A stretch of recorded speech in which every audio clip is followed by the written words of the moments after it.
Bonne soirée. C'est un genre de petite réunion de famille. C'est le fun de voir ça. Ce soir, je vais vous parler de l'évolution des sommets et puis des années où j'ai commencé à travailler pour les sommets. Alors, je n'irai pas dans les années 25, 30, 37, mais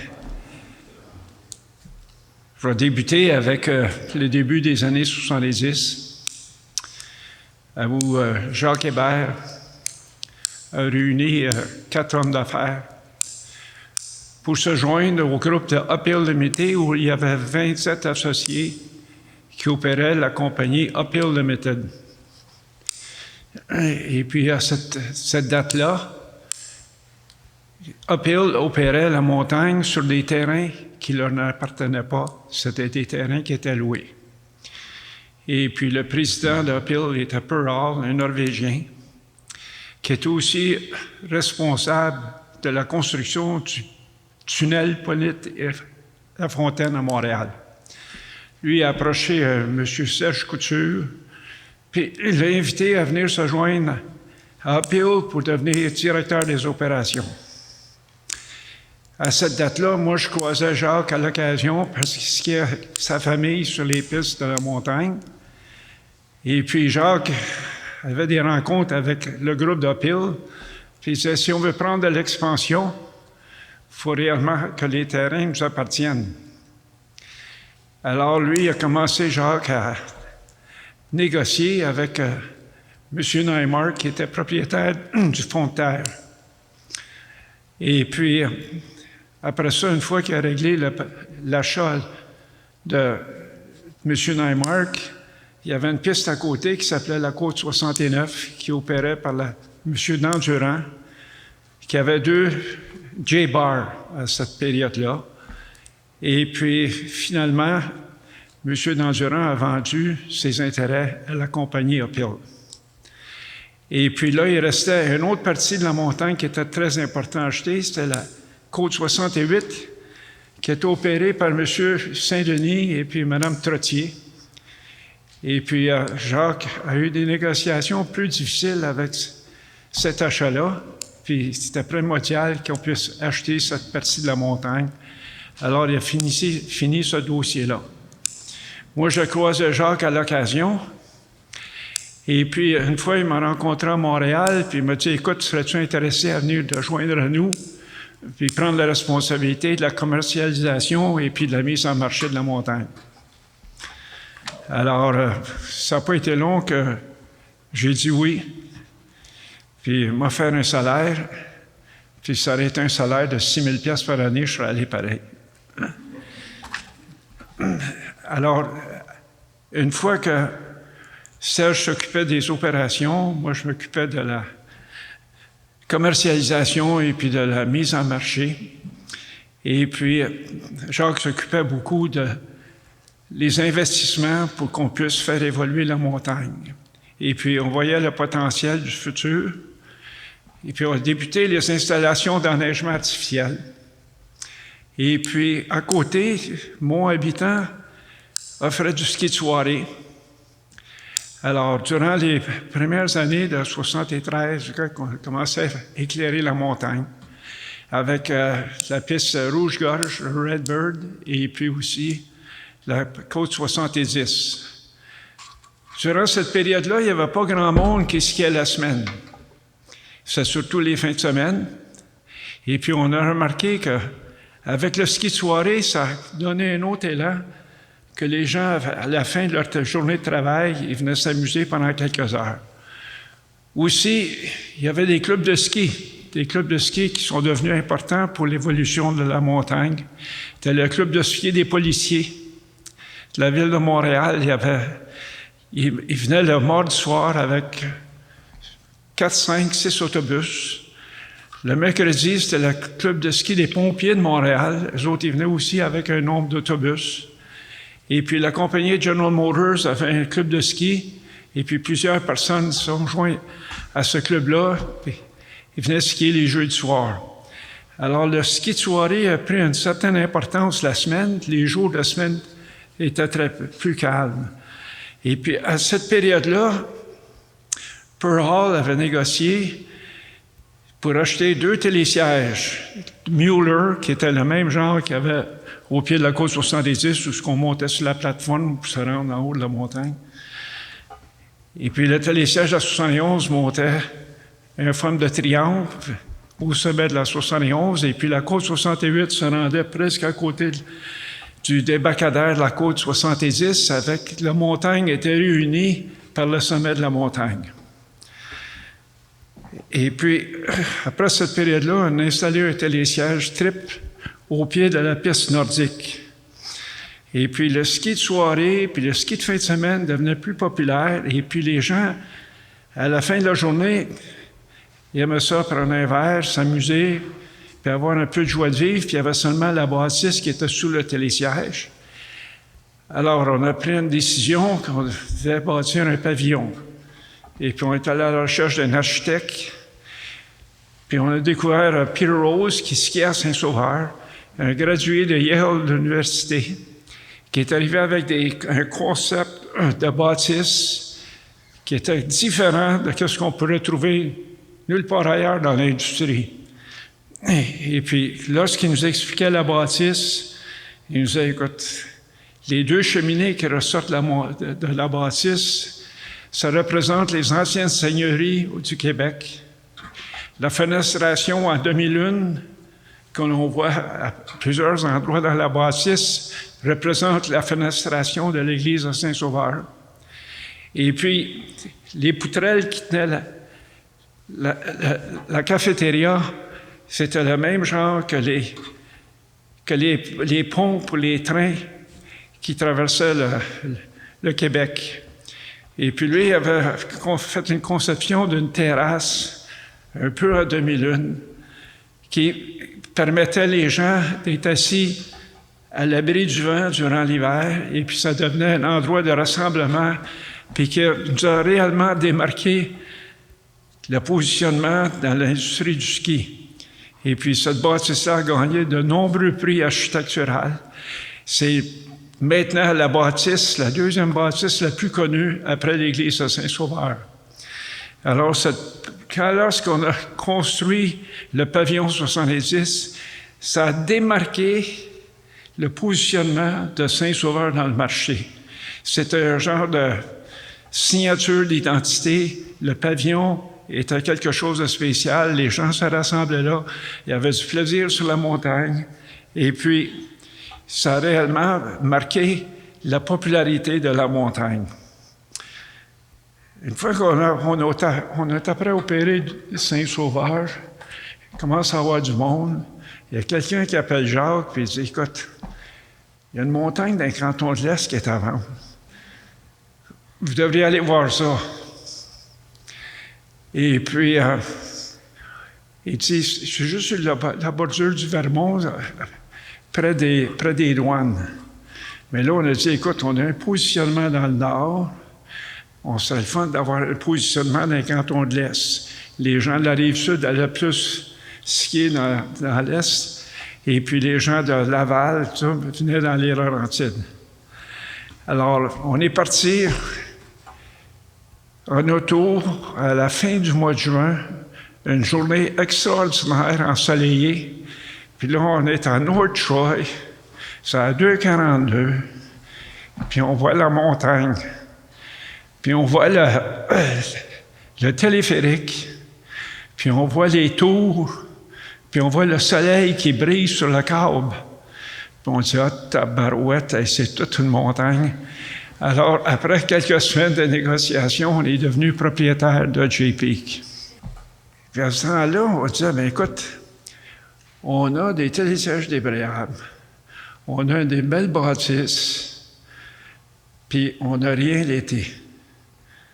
Fait que là, on dit, bien écoute, on va faire un parc aquatique. Là, on est allé visiter les parcs aquatiques, puis tous les parcs aquatiques qu'on visitait, c'était sur le plat, avec des grosses tours, et puis l'hiver, c'était pas trop beau. Et puis nous, on a fait des présentations à la municipalité en faisant un parc aquatique qui serait intégré dans la montagne.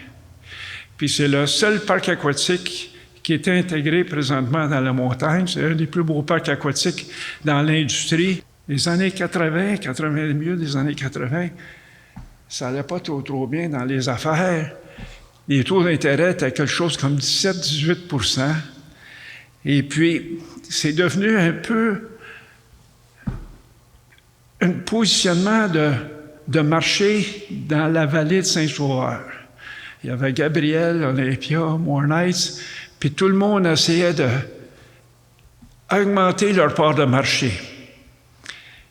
Et puis, j'étais rendu à Gabriel, il vendait un billet à 8 piastres, puis l'autre, il essayait de vendre ça à 6 piastres. Alors, les gens, nous autres, on faisait des décomptes d'auto, puis on regardait la manière que le marché se comportait pour voir comment est-ce qu'on se positionnait. Puis on essayait toujours de garder, de maintenir la tarification de Saint-Sauveur. Et puis à côté, à Villa, il y a un monsieur Castellani qui opère à Villa, puis il dit, moi, là, un hiver dans le ski, c'est comme 10 ans que tu m'enlèves de ma vie. Là, la compagnie italienne décide de vendre la montagne. Là, on s'empresse pour aller négocier avec ces gens-là. Jacques a eu beaucoup de rencontres. C'est une négociation qui a été plus difficile parce qu'ils demandaient un prix plus élevé, mais on était dans une situation qu'on n'avait pas le choix. Il fallait acheter Olympia, pas Olympia, mais Avila, et puis ça joignait toute la montagne ensemble.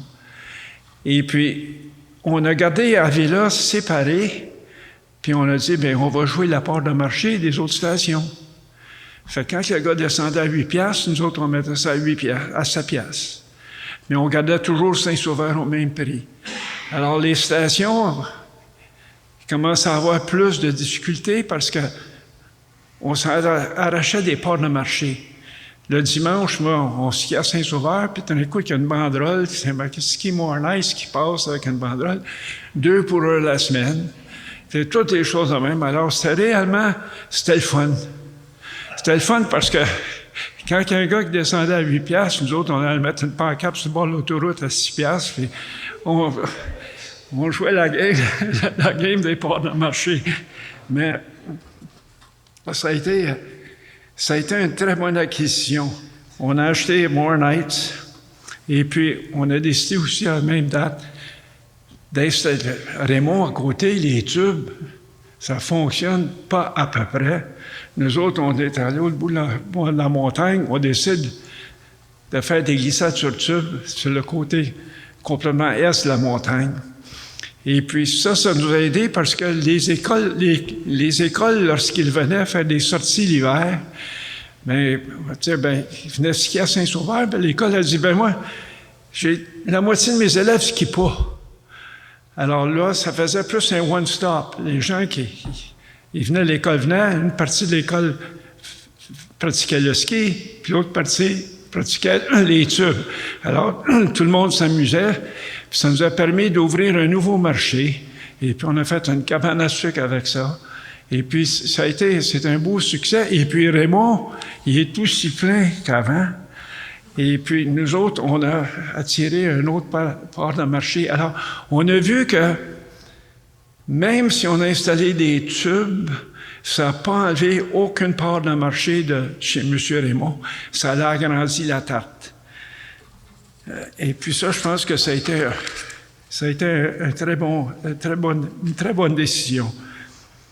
En même temps, moi, je rencontrais des fois M. Duprat, qui était propriétaire du Mont-Gabriel, et puis d'Olympia, et puis les veilles de Noël, j'allais le voir au bar en haut à Mont-Gabriel, puis il pleuvait, pas à peu près.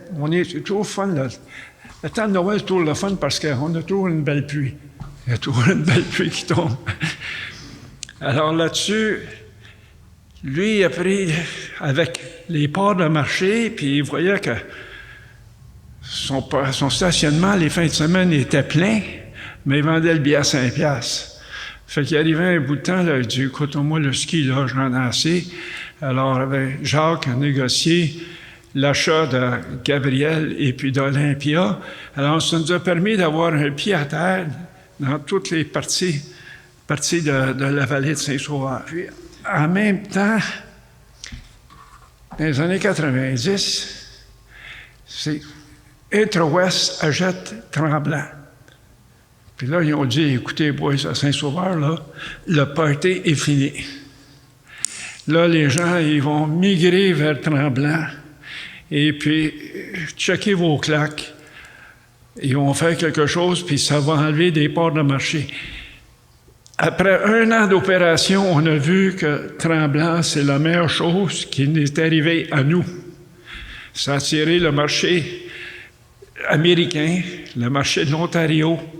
Les gens passaient devant la montagne, ils allaient skier à Tremblant. Des fois, à l'occasion de la fête du ski de soirée à Saint-Sauveur. Alors, il y a eu 2 pôles d'attraction dans les Laurentides, la vallée de Saint-Sauveur et puis Tremblant, puis ça se complémente. Alors, pour ça, les gens qui étaient sceptiques ont bien vu que la vallée de Saint-Sauveur a continué à prendre de l'expansion. L'acquisition du parc aquatique des Cascades d'eau. Ça a été opéré par une compagnie qui venait de Calgary. Et puis, le monsieur venait opérer ça l'été. Et puis, il est arrivé à un point où il dit « Je pense que je suis intéressé à vendre. » Fait que nous autres, on a dit « On a déjà un parc aquatique, on a embarqué un autre. » Puis lui, il y avait beaucoup d'écoles qui allaient là, puis c'était beaucoup moins cher. Fait qu'on dit « Écoute, on achète ça, c'est à côté de l'autoroute, une bonne visibilité. » Et puis, on s'est dit, on va garder le parc aquatique, mais on va faire un parc d'amusement à côté. Et puis là, on est parti, on a embauché une firme de Toronto qui spécialise dans l'aménagement des parcs d'attractions. Puis on faisait un parc d'attractions pour les jeunes familles. Il y avait le village du Père Noël, puis il y avait une couple de places, puis on dit, on va faire quelque chose qui va être intégré. Et puis, on va garder quelques jeux d'eau pour que les belles journées, bien, ils peuvent faire les deux. Et puis là, on se disait, mais écoute, pour avoir un parc d'attractions, ça prendrait un feature. C'est tous des petits manèges qu'on mettait. Puis Jacques était en vacances, je pense à Hilton Head. Il dit, j'ai entendu parler qu'il y a une montagne russe à vendre. Fait que là, il dit, je vais passer, je vais aller voir ça. C'est au Tennessee, à Pigeon Forge.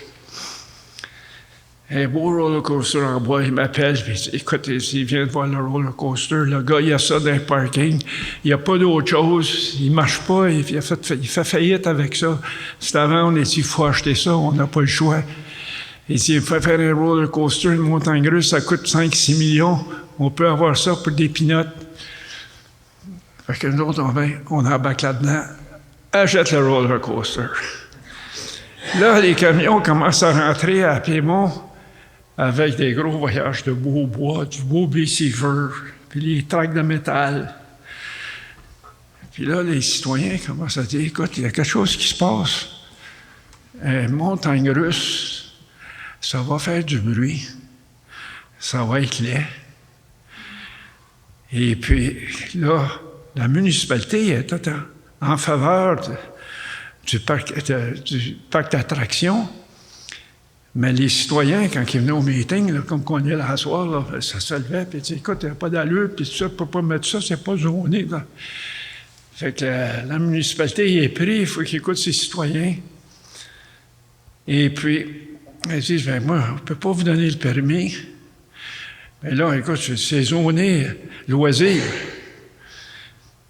Là, je ne peux pas donner, les citoyens ne veulent pas, puis nous autres, on peut. Fait que là, je dis, on va régler ça, on va aller en cours. Le juge ne nous donne pas raison. Il y a bien du monde qui nous ont dit, tu ne passeras pas, tu vas passer, on n'a pas passé. Fait que là, on a une belle montagne russe stationnée dans le parking, avec des beaux chariots flambant neufs qui n'ont jamais été utilisés. On est allé les entreposer à Sainte-Adèle. Et puis, On a les plus belles terrasses de bois, parce qu'on a pris le bois du roller coaster, ça fait des escaliers. Chaque station, on ramassait le bois. Fait qu'on a fait un bon deal sur le bois. Puis les chariots, on est venu à bout des ventes à un parc d'attractions au Mexique. Fait que là, on est allé chercher, je pense qu'on est allé chercher 150 000 $. Mais le trouble d'avoir défaire ça, payer pour ça, monter ça, avoir les citoyens contre nous autres, la municipalité qui est en faveur, puis on a réglé, puis on n'a pas pu régler ça. Alors ça, c'est une belle aventure que c'est le fun d'en parler. Là, il arrive une situation où Jacques Hébert tombe malade. Et puis, en 86, au printemps, il est décédé. Fait que là, on se ramasse. Lui était je pourrais dire, le génie pour trouver le financement, les emprunts, comment rembourser les dettes, comment s'organiser. Fait qu'on s'est réunis, les familles, avec Louis et puis David, Christian, puis on a dit, écoute, on doit continuer à faire évoluer cette compagnie-là parce que c'était la mission du fondateur. L'autre point qui est important, la plus longue saison de ski au Québec. Ça nous positionne comme un leader de l'industrie. Et puis aussitôt qu'on parle des canons, bien, toutes les boutiques de ski de Montréal, ils ressentent un achalandage parce qu'ils voient que la saison de ski approche et puis de finir le plus tard possible. Puis on a toujours gardé cette réputation-là pendant, je ne sais pas, les derniers 15 ans. Puis on maintient qu'on va tout faire, puis il n'y a personne qui va nous enlever la première saison à ouvrir puis la dernière à fermer. Le plaisir de la glisse. Le plaisir d'avoir le vent dans la figure. Le plaisir d'avoir le soleil dans le dos. Le plaisir d'avoir la neige qui tombe sur nos joues. C'est quelque chose de magique. Puis il y a seulement le ski qui peut donner cette expérience-là. Et puis de voir tous ces gens-là rassemblés ensemble, qu'on ne va pas sur un golf, on ne va pas sur un court de tennis. J'en connais pas d'autres sports où ce que tout le monde peut avoir du plaisir ensemble. Alors ça, c'est un gros avantage pour le futur de notre sport. Ça peut être pratiqué à tout âge, puis tout le monde a du plaisir ensemble. On a produit des champions internationaux. On a produit des Jean-Luc Brassard, qui a commencé à Olympia. Alexandre Bilodeau, ses parents avaient une maison à côté de la côte 71. Michael Kingsbury, aussi une maison à côté de la côte 71. Et puis, les sœurs du Four-la-Pointe qui viennent toujours s'entraîner à la montagne. Alors, sur ça, on est fiers que ces jeunes-là, puis les futurs qu'on a qui s'en viennent cette année, qui sont dans les programmes d'école de ski ou compétition, qui vont devenir des étoiles internationales, ils ont trouvé leurs racines dans la vallée de Saint-Sauveur. Et puis les stations familiales, leur mission, c'est de prendre soin des skieurs, rendre leur terrain plus invitant pour le consommateur. Et puis pour nous, lorsqu'on pense qu'est-ce qu'on fait de mieux pour satisfaire notre clientèle, on pense toujours aux clients. Puis des fois, on fait des choses qui ne sont pas rentables, mais ça rend le client heureux. Les boîtes à ski, avant, les gens venaient louer leur ski, puis ils rentraient dans la bâtisse, puis ils prenaient leurs bottes, puis ils avaient leur ski, puis ils se promenaient, puis ils avaient un casier, puis ils essayaient de mettre ça. Là, on a fait des boîtes à ski à l'extérieur. Les gens prennent leurs bottes, ils mettent ça dans un casier, puis ils s'en vont dehors, puis il y a quelqu'un qui les attend, puis il leur donne leur ski. Alors, c'est pour vous dire que c'est toutes des petites innovations qui aident à satisfaire le consommateur. Puis, je suis très fier d'être ici avec Louis Hébert, qui est le président de la compagnie. On a une relève